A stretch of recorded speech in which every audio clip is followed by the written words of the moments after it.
Thank you, Lisa. Thank you, everyone. It's a pleasure to be here today. I'm going to talk about a few key things in this discussion. I'm going to talk about the manufacturing and risk outlook in a time of uncertainty. And I also want to talk about the case for developing supply chain risk management strategies. So first, let's talk for a second about what's going on in the US and globally with manufacturing. We'll start here, and then we'll go through a number of different topics. So first, global purchasing manager indices are the most important leading economic indicator of the economy, and they are a critical real-time gauge of what's going on in manufacturing. Now, occasionally, when I give presentations, I'm told I can only have one slide, and when that's the case, and I have to talk for sometimes an hour or more, this will be the one slide that I choose. Unfortunately, I have a number of other slides I can talk about, but on this slide, you see three lines. You see a red line that's pretty close to the axis right now. You see a green line that's been strong but has recently fallen. And you see a blue line that's at very strong levels. That blue very strong line is the US ISM Manufacturing Index. It's a survey of purchasing managers at manufacturing companies who say their business is expanding this month compared to last month. 50 is the break even for these. So when the number's above 50, that means that more people are saying that manufacturing is expanding. More purchasing managers, the people who buy real stuff in manufacturing companies, are buying more this month than they were last month. And that's because they have orders to fill. And when they have orders to fill, they place the orders, the things have to be shipped there, and of course, when the orders are completed, they go into GDP. That's why it's important for growth. Now, the green line, which had been very strong and has recently fallen, is the Eurozone manufacturing PMI. Still above 50, that's still good. Now, the third line is the Chinese Caixin manufacturing PMI. Now, this is a privately compiled piece of data. It is actually the only data point that we watch out of China. And in a number of recent quarters, we've been ranked number 1 or number 2 in the world for forecasting the Chinese currency. And I will tell you, this is the only economic data out of China that I think is valid. The reason is this is a privately compiled survey of small and medium-sized manufacturers. We think about data coming out of China. We think about Chinese manufacturing. What's going on? Well, you can't really trust a lot of the government numbers. And there's a government PMI, and that number is for large manufacturers, and it's government data. That's not great. But the privately compiled one, I put a lot of faith into, and I'll talk about why in a minute here. But the most important thing to know is that there are a few recent dynamics. Between December of 2014 and June of 2016, this number was below 50 for 18 of 19 months. In other words, there was a Chinese manufacturing recession between December of 14 and June of 2016. The second thing you should know is that it had expanded since then up until September. And throughout this year, it had been slowing. In September, it was at 50. A break even, indicating that Chinese manufacturing did not expand in September. In October, it was at 50.1, barely eking out any growth. This is really important because China consumes the majority of the world's aluminum, a plurality of the world's copper and steel, and is the biggest source of additional marginal future demand for oil. And China is the biggest net importer of crude oil. So if you ask me about commodity prices, the reason I could talk about this graph alone for an hour is because that Chinese number will tell you what's going to happen to commodity prices. The blue and the green line will tell you what the European Central Bank and the Fed are more likely to do. And in concert, these three numbers, even though manufacturing is only 11% of the US economy, still leads what's going to happen with overall growth. The other thing to consider in the global economy, as we want to know what's going to happen with manufacturing, right now in the U.S., we see a strong expansion. The Eurozone, it's slow, but it's still expanding, and China is break even. And by the way, China's probably at risk of going back below 50 in the immediate term. This is a direct result of what's going on with the U.S.-China trade conflict. If this trade war continues, China is very likely to slip into a manufacturing recession in the immediate term. That is bearish for industrial metals prices, with perhaps the exception of domestic steel, which I'll talk about in a minute. And this is going to be the number to watch. Now, for the IMF's global growth numbers, the IMF and the Fed played a little bit of a game for about 6 months. The Fed's still playing it. The game is, let's not talk about trade risk.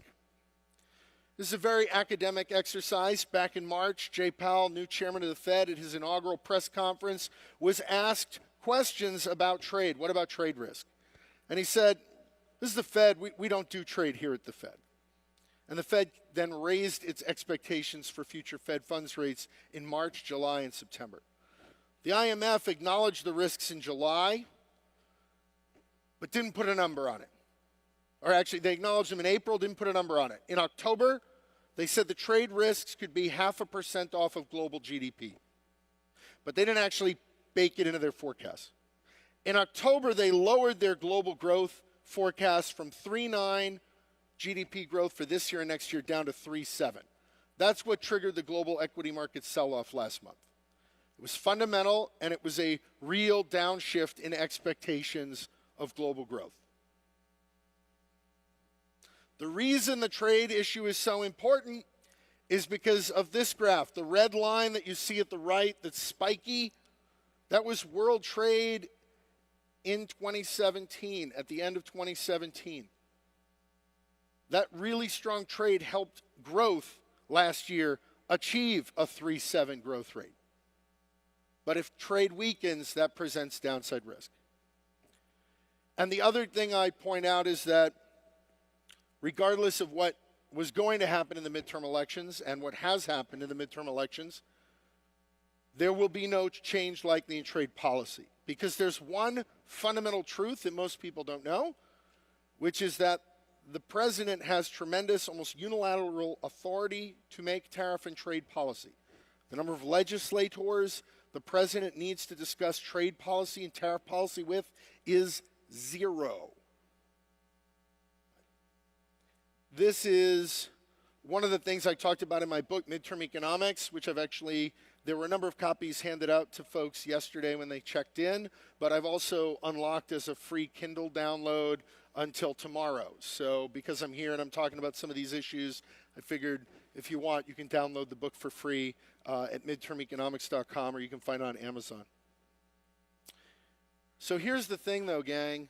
The 3 biggest risks for the next 12 months for manufacturing and for the economy in general haven't changed either as a result of the midterms or as a result of anything else. The risk is only increasing. And those 3 big risks are the tariff and trade policy is unstable and difficult to predict. The second factor is that monetary policy operates independently of the government, and there is a tightening bias. And the third thing is that national debt is likely to continue to rise further. This presents risks to interest rates. This presents a very big risk to interest rates if the U.S.-China trade war gets worse, right? Because the Chinese are our bank, right? They buy a lot of our debt. They finance the short end of the curve. If the trade war worsens, they don't need to sell our treasuries, and they probably won't because they lose money on it. But let's just say they skip a few treasury auctions. Short-term interest rates would go up quickly. One fund that we advised said to me recently that could be like 6 Fed rate hikes at once. Now, that's probably a bit of hyperbole, but directionally correct, right? So there's real risk at that short end of the curve. So against those backdrops, what's the outlook then for manufacturing and interest rates, and how does this all fit in? So consumer inflation is above the Fed's target of 2%. The The red line on the graph is the 2% Fed rate. We're above the level. The Fed's talking a hawkish game on interest rates. Producer inflation, which affects manufacturers more directly, is closer to 3%, especially goods inflation. If you look at goods inflation, that's even higher. That's closer to 4%. The goods line is the blue dots on this chart. So these are elevated levels of inflation. Now, while the Fed's most concerned about the consumer, this erodes corporate profit margins. This is a challenge.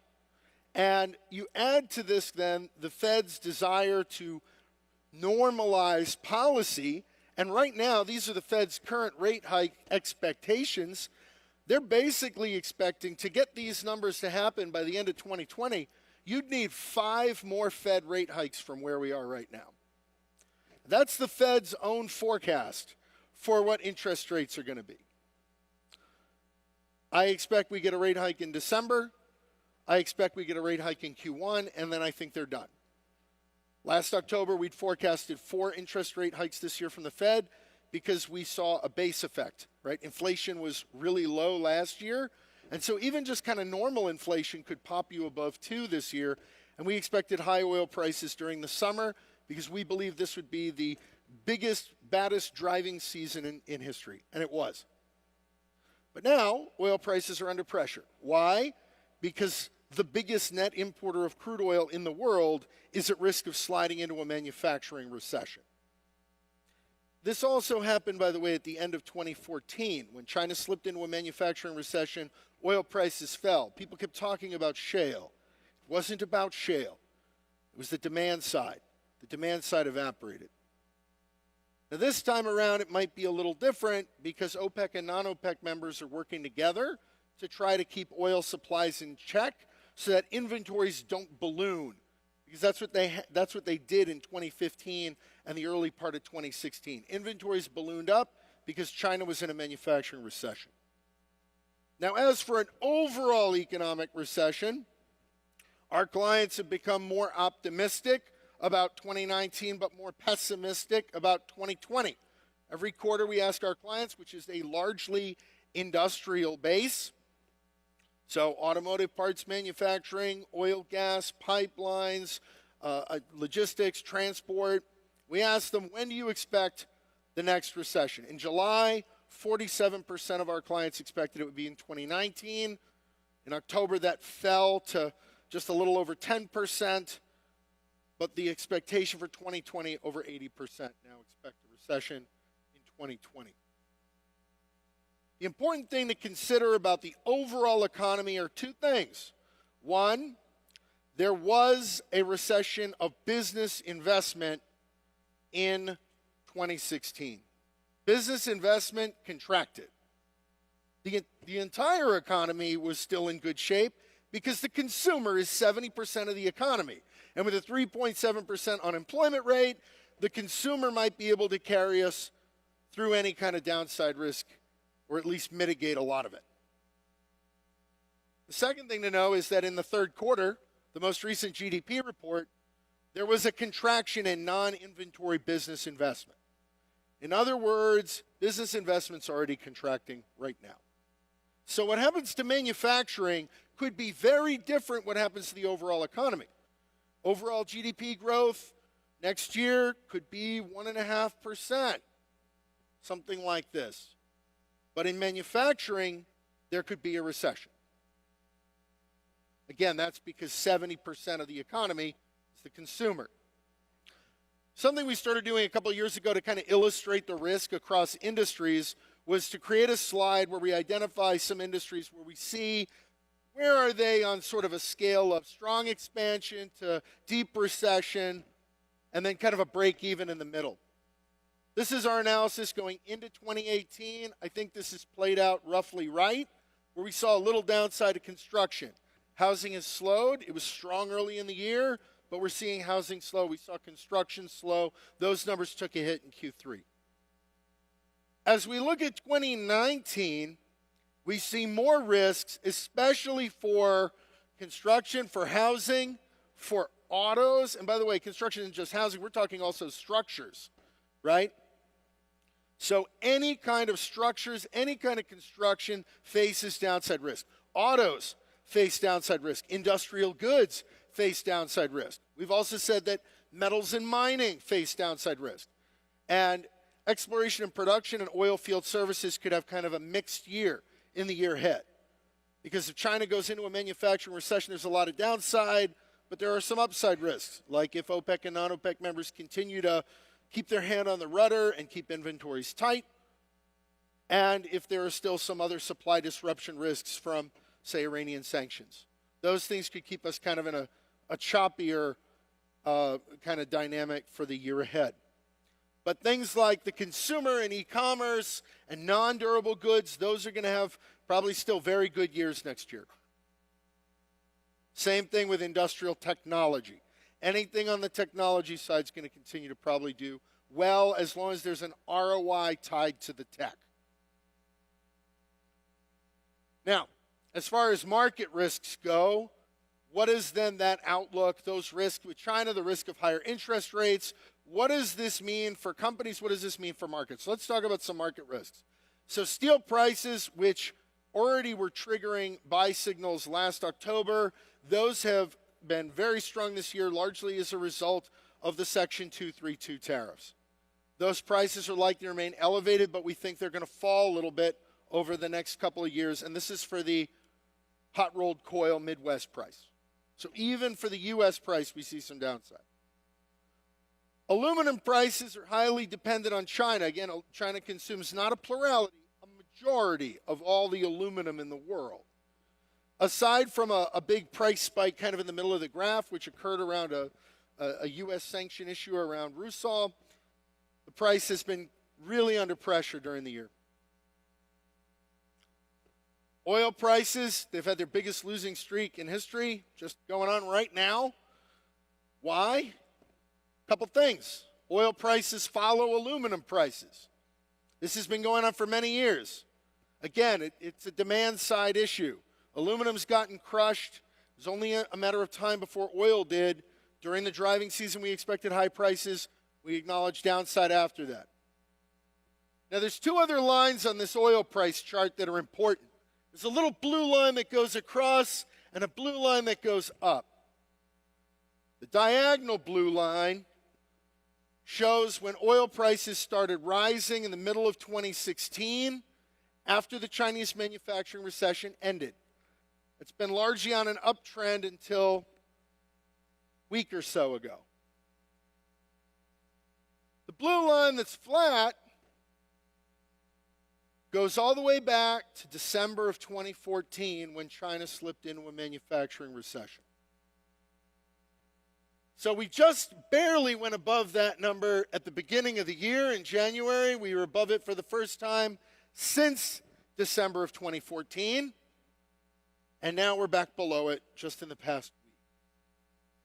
You can see it a little bit better on this graph. This is oil prices. You can see if we played a game, pin the tail on the Chinese manufacturing recession that happened at the end of 2014, you can see the drop on the right-hand side.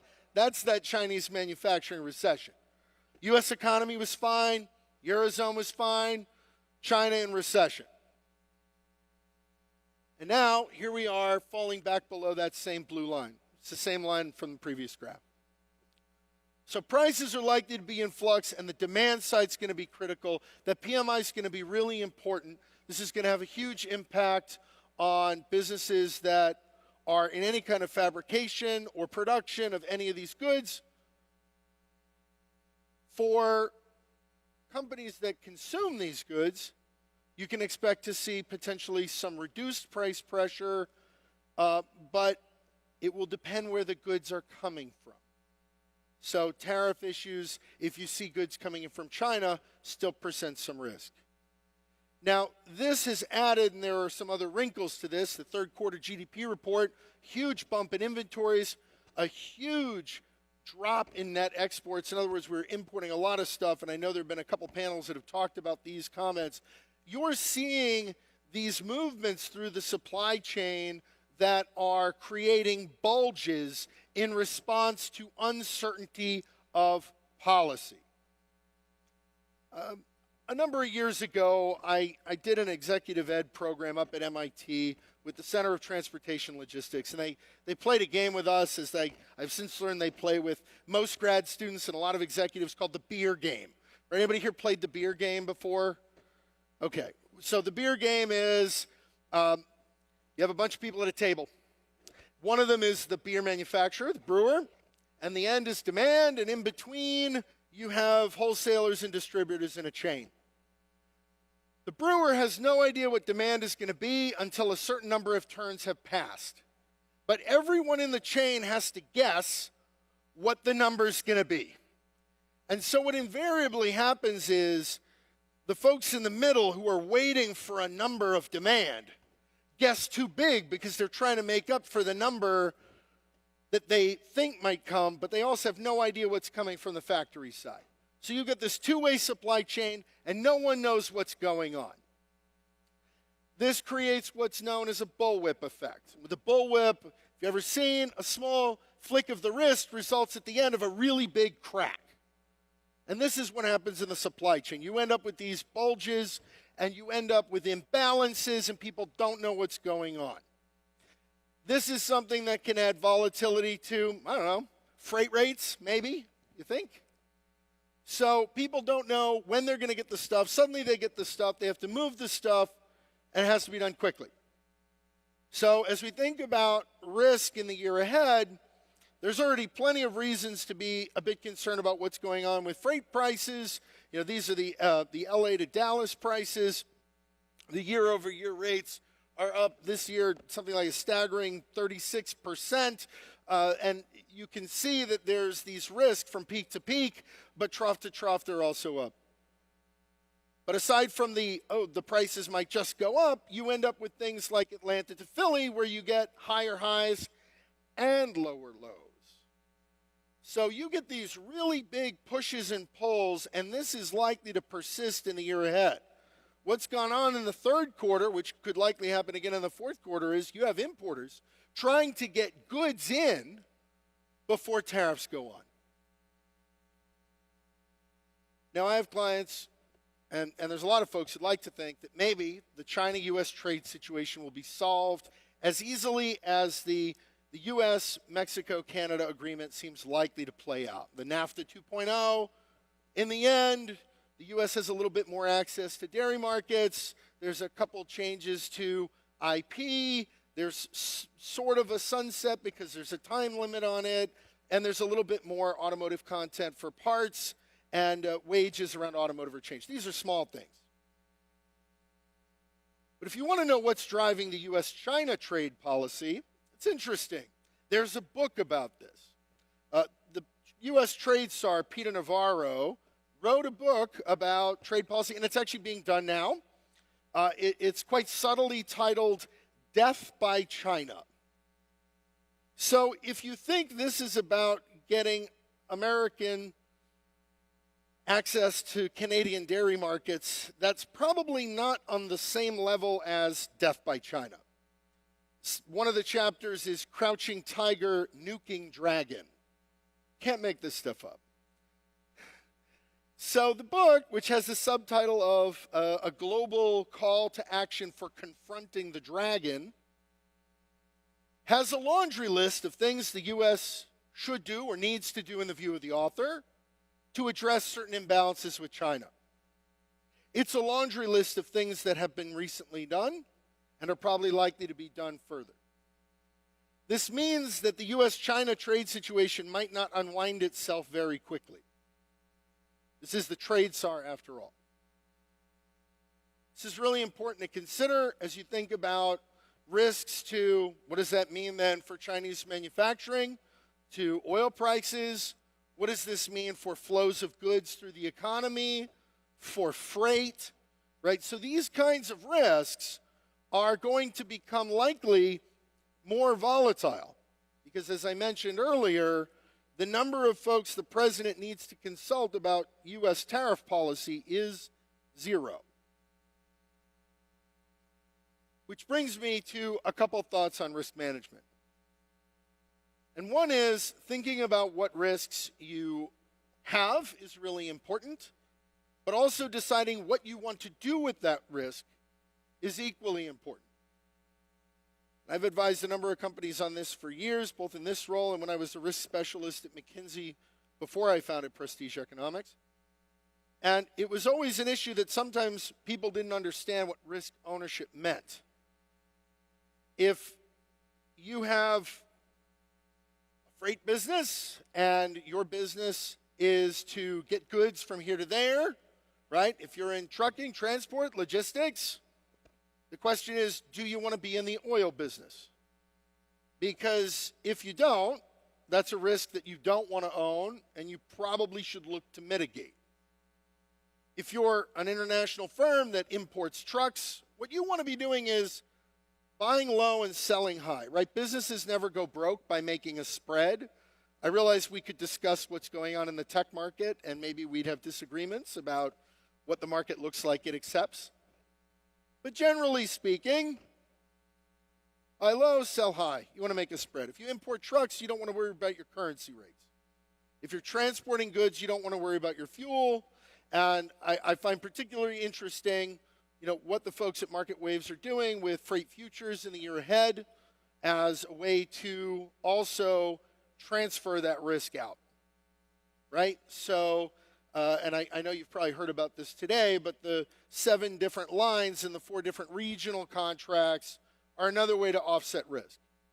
And to make that decision, you really need to ask yourself, do you want to own that risk? Do you want to be exposed to freight rates? Or do you just want to be responsible for getting the goods from here to there and locking the prices in? I would also share what most people don't know about hedging is that funds and corporations tend to do staggered hedges. So they tend to lock in the most exposures for various things up front in the current quarter or the next quarter. But as you look further out, you tend to manage and hedge less of your risk because you want to be exposed in case the prices go down. Now, just to recap the sort of economic risks and exposures to manufacturing and the economy moving ahead this year in 2019, what do we see, right? The good news is the U.S. economy has been expanding. Consumer confidence is strong. The ISM manufacturing index is solid. U.S. economy looks pretty good. The global economy has been expanding. It's likely to expand, but I think the IMF may lower those growth outlooks in the not too distant future.